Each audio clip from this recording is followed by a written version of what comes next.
Welcome back to the Dean Obeidallah Show. Right now, I'm very happy to have Congressman Eric Swalwell back on, a Democrat representing California's 14th district, serves on the House Committee on Judiciary and Homeland Security. And Congressman, nice to see you. You too, I Dean. like your comments yesterday after the Hunter Biden testimony. The GOP, it's 4th and 20 on their own 20, and they don't have a Patrick Mahomes, which as a 49er fan, must be hard for you to say that. A Patrick Mahomes after to give a compliment to Mahomes after what happened in the Thanks for Super just Bowl. twisting the knife on me. Look, I'm a Giant fan. We couldn't even get in the parking lot of the Super Well, it's Bowl. a thing, like I have to balance like my 49er fandom, but also, trying to message in a way that everybody understands. I wish I could have said they don't have Brock Purdy and that reference lands because we are Super Bowl Right. champions, but that I'll save that for next year. So, but what can you tell? What can you share? Republicans shared a lot, even some who weren't in the meeting much. I saw on Fox News, and they were called out. Like you left the meeting 20 minutes in. What can you share that you're allowed to share from the testimony? Oh, well, what I can tell you is there was no evidence produced that Joe Biden did anything wrong. There was actually, and I think as Democrats, we've looked at this in the wrong way with Hunter Biden, where we've taken an easy way out and we've said, well, if Hunter did bad things, his dad, was never connected to it. The public doesn't look at it that way. Like if you're saying Hunter was bad, they think the fish rots from the head down, and so Right. therefore, his dad is bad. But they have not even proved that Hunter did anything illegal in his business dealings.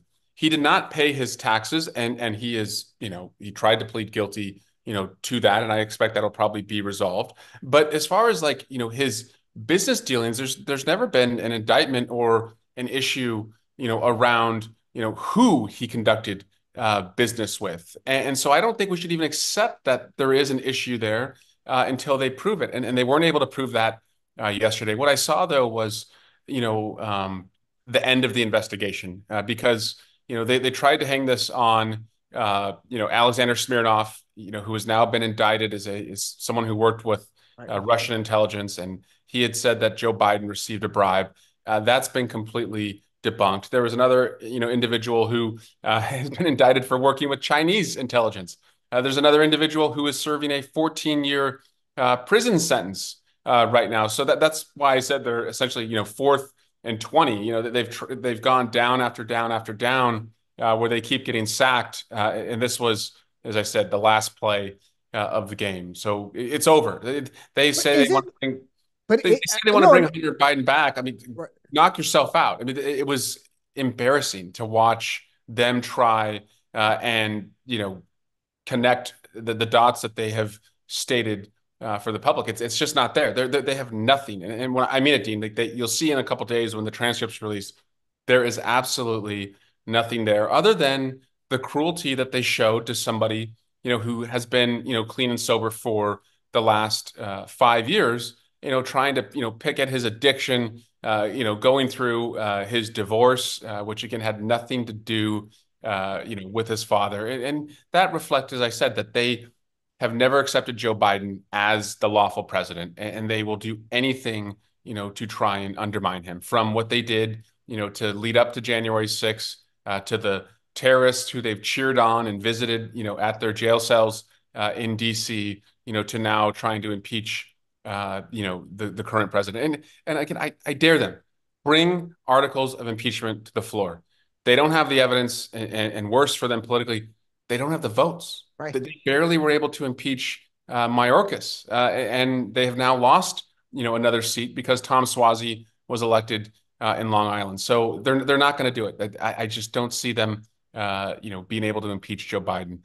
They've got nothing, and it's on us as Democrats, to hit that message every single day so people understand the chaos that they've brought to the country.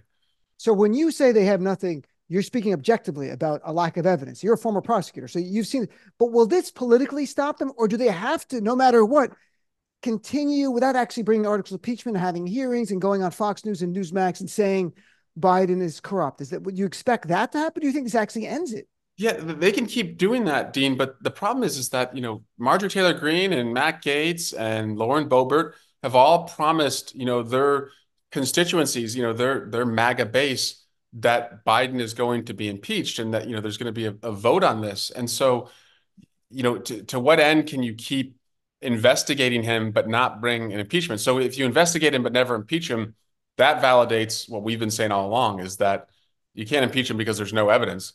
And if you do bring the vote to impeach him, you're going to be humiliated because you don't have the votes on your side to do it. And so I see it as, they're stuck. They're in a cul-de-sac on this. There's really no way out. And as Democrats, we've typically been lousy at showing how their chaos in shutdowns or now their chaos in investigations reflects on greater issues as far as their chaos in just overall governance and working on issues that matter to everyday folks. So, you mentioned Donald Trump celebrating the attackers from January 6th, hostages unfairly prosecuted. We learned yesterday something which we don't know how it's going to play out. I could say, honestly, it's distressing that the Supreme Court's going to say, now they're going to take the case and they're so busy they can't hear it till the week of April 22nd. Meanwhile, the issues have been briefed and argued at the trial court and at the Court of Appeals. So I don't know why Supreme Court would not have gone quicker. But in any event, most people, when you do the timeline now, it's not definite, but unlikely that trial, and CNN polls showed almost 70% of Americans wanted that trial to happen before Election Day because they got it had to go to the heart of our democracy. Do you have any reaction to it? Well, first, our justice system, our Constitution, our judiciary was not built for a legal terrorist like Donald Trump, somebody who tests and delays and grinds us down every single day. He is a professional litigant. He's been a part of thousands of lawsuits over the last 50 years. And so he knows how to try and, run out the clock. And the most important clock to him right now, of course, is the election. But before he does a victory lap on this, I would caution that, if it's clear that, the January 6th case and the national security secrets case cannot be tried until after the election, what he risks, and it's on us if we make the public understand this, what he risks is that the election becomes a referendum in part on whether Donald Trump escapes justice or not. Right. And there's going to be a lot of voters who will be motivated to make sure that he does not escape the same justice that you and I would have to be subjected to if he did that. So I don't know if it necessarily benefits him politically, but a guy like Trump, he just lives day to day, week to week in survival mode. But what we must learn from this is in the future, whether it's on the insurrection clause, of the 14th Amendment, if that ends up getting knocked out, or on the speed at which our courts move, we must legislate around what he has exposed as our vulnerabilities. I would credit my colleague Adam Schiff. He has written a piece of legislation called the Protect Our Democracy Act, which actually essentially creates kind of a fast lane in the judiciary for matters of a constitutional crisis, which I believe this one would qualify and constitute. And so we do have to learn from this because we will be tested. If we survive this test of our democracy, we will be tested again. Very true. I'm chatting with Congressman Eric Swalwell. His New York trial is probably going to happen for what it's worth, March 25th. I'm not even kidding. I live in Manhattan County. I was summoned for jury duty for February, and I was thinking of moving to March 25th on the jury that I'm actually on his jury. But if I imagine they Google names, like someone would be like, you just get out. So you're giving his legal team too much credit. Right. This is the team that forgot to ask for a jury trial in the New York Attorney General case. Well, I moved it to August anyway, after all the conventions. So I'm going to serve. I always serve every 5 or 6 years whenever I'm asked. I never get picked for a jury because as a former lawyer, they don't want you on because they know you're up to no good on the jury. So when I was a prosecutor, I absolutely would have gotten rid of you because you're a former lawyer. No, exactly. No, people don't know why, because then everyone, you go in the jury room and people go, so you're the lawyer, what do you think? And that's not what you want. That's not what it shouldn't be a trial by a lawyer with a bunch of people looking at that lawyer for advice. It should be your peers. Right. So I wouldn't want me either. I would want any lawyer. So today, a short time ago, the House voted to do a stopgap measure for funding through March 6th and the remaining of the agency through March 22nd. What's remarkable is that 113 Republicans voted for it. Almost 100 voted no. So 100 Republicans, almost half the caucus, is saying they wanted to shut the government down. Is that our takeaway? Yeah. What am I missing? More Democrats voted to keep the government open than Republicans. And now this is about the 5th or 6th time under Republican leadership in the Congress where there have been more votes from the Democrats on a piece of legislation of consequence than of Republicans, which is something that would never happen in any other parliament in the world at any other time in the world, which essentially means that Hakeem Jeffries is the speaker right now because we are delivering the lion's share of the votes on paying our bills and lifting the debt ceiling, on keeping the government open as they take us to the brink, shutdown after shutdown. We are the ones who are showing that we can govern. And that's important as we go into November, that, we can have more chaos or we can have common sense. That's really what, this upcoming election is going to have to be about. And we continue to show that. But when you say March 6th, Dean, the budget is extended to March 6th. March 8th. We're not saying, or March 8th. You're not saying sorry. that it's extended until March 8th, 2025. You're saying it's extended till next week. Right. That's the best these guys can do, is to give us a vote to extend the budget next week, which, is really cold comfort and a disservice, for the federal workers who keep us safe at the airports or, investigate, crimes against children or who are working, to support our troops who are on the front lines, to defend America. So that, again, they deserve better, and we'll continue to provide the votes to keep government open. But this is no way to run the country. No, and the chair of the House Freedom Caucus, Bob Good, was saying, let's not just make a deal with the Democrats so we can say we made a deal or get along, even if it causes some pain. I'm just slightly paraphrasing. It's literally the intent of what he said.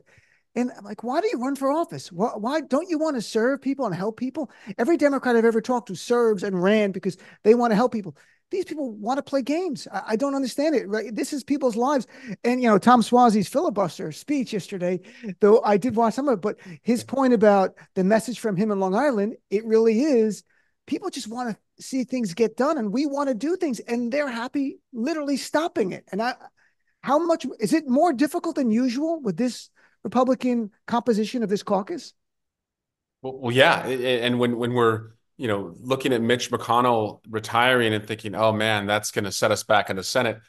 Mitch McConnell has been, a villain for the last 20 years for, what he has done on, women's reproductive rights, what he's done to us, as far as fairness in the judiciary. And to think that, like, McConnell retiring means that the Senate is going to tilt even farther to the right just shows you, where the MAGA world has taken us. And so it is a dark place. But I see this, Dean, is the only way out is through. And it's through the ballot box this coming November. And we just have to beat these guys because, Donald Trump can lead a cult in America. He has a right to do that. But you can't lead a political party if you continue to lose election after election after election after election. And that's where he's headed if we beat him. And then I think we force, a hard reset, and hopefully some semblance of the Republican Party, comes back that wants to, maybe govern under a different political philosophy, but just govern, which is not what these folks have any interest in doing. And you mentioned Mitch McConnell, and one of the people who wants to replace him, John Cornyn from Texas, said, "Oh, I called Donald Trump and spoke to him." Like, you call a guy who's out on bail, who's charged with 91 felonies, including for attempting a coup, to get his endorsement, and this is where we are. He's literally out on bail. We know this is true. He posted in it multiple jurisdictions. Right. Yeah. So, this is where we are with the Republican Party. That's normal. Call the guy. Yeah. I don't know how you win them back, how they change. But last two things here. One is there's a case that it'll never come back, right? That it's gone. And, people who I love, like Kinzinger and Cheney, who, have shown a lot of courage and say that they're not changing their party because they hope that the party will come back. I hope they're right that, we do have my parents' Republican Party, but there's nothing about the current state that suggests that it's coming back. In fact, it looks like it's going extinct. Yeah, and we've had parties that have come and gone in America. Federalist Party, No Nothing Party, Whig Party. Last two things. One is Gaza. President Biden earlier in the week was optimistic. Monday, there might be a ceasefire. He just said a short time ago today, he doesn't think Monday, but we're getting there. At some point, there will be a ceasefire. At some point, it'll be a permanent cessation of violence. At that point, what would you like to see the U.S. government do with our role but with the Palestinians and the Israelis going forward? Well, first, we need to pass as soon as possible humanitarian aid, to meet the need in Gaza. Mhm. And frankly, there's a need in the West Bank, as you've seen extremist settlers continue, to build, settlements and use violence, against Palestinians to do that. So we need a humanitarian package. We need a pathway, to two states. And, breaking news, that's not going to come from Benjamin Netanyahu.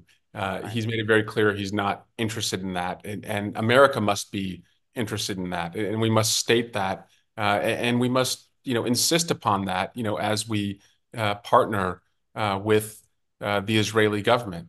It breaks my heart to see, any loss of life. It breaks my heart to think that hostages are still alive in Gaza and are away from their family members. And this is one of the toughest challenges any president in America has faced. And I would just say, to anybody, and I take seriously that vote of the uncommitted in Michigan. And President Biden certainly has, work to do with that community, which is not just Muslim and Arab Americans. It's young people, it's people of color, it's across the spectrum. But we also have to make it clear that had Donald Trump been the president on October 7, we don't even want to think about, what the Middle East would look like and what the response would be and what contours or guardrails would be on Benjamin Netanyahu if that was the case, or would not be on him. So, yeah, Dean, I hope for the safe return of the hostages soon, and that we can get the aid in there as quickly as possible.